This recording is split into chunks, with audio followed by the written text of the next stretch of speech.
আজ দেবীপক্ষ, মা দুর্গার আহ্বানে জেগে উঠছে সারা কলকাতা। এই গাট্টু, ঠাকুর দেখতে যাবি? সকালেতে রেডিওয়ে বাজতো পুজোর গান, পাড়ার প্যান্ডেল হতো বাঁশ আর দড়ি মেরে টান, সাইকেলেতে চোঙা পুজো পরিক্রমা, শিউলির গন্ধে ভরে যেত প্রাণ।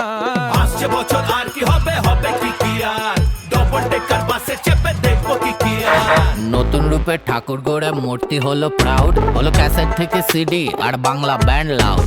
থিম প্যান্ডেল এসে গিয়ে পাড়া হলো প্রাউড, প্যান্ডেল হপিং আর রেস্টুরেন্টে বাড়তে থাকলো ক্রাউড। আসছে বছর আর কি হবে, চন্দননগরের ঝিকমিক আলো। একটু সোশ্যাল কজ দেখালেও হয় না? নতুন নতুন শিল্পী হবে, সোশ্যাল থিমে প্যান্ডেল হবে, দেশ বিদেশে খবর হবে, পুজো এবার গ্লোবাল হবে, সোশ্যাল হবে, পোস্ট হবে, এআর হবে, ভিআর হবে। আর একটু আগে নেবে ট্যাক্সিটা, ব্যাস। আসছে বছর আর কি হবে, হবে কি আর, চলতে চলতে 40 বছর ধরে দিল পার, কলকাতাকে এই বছরে নতুন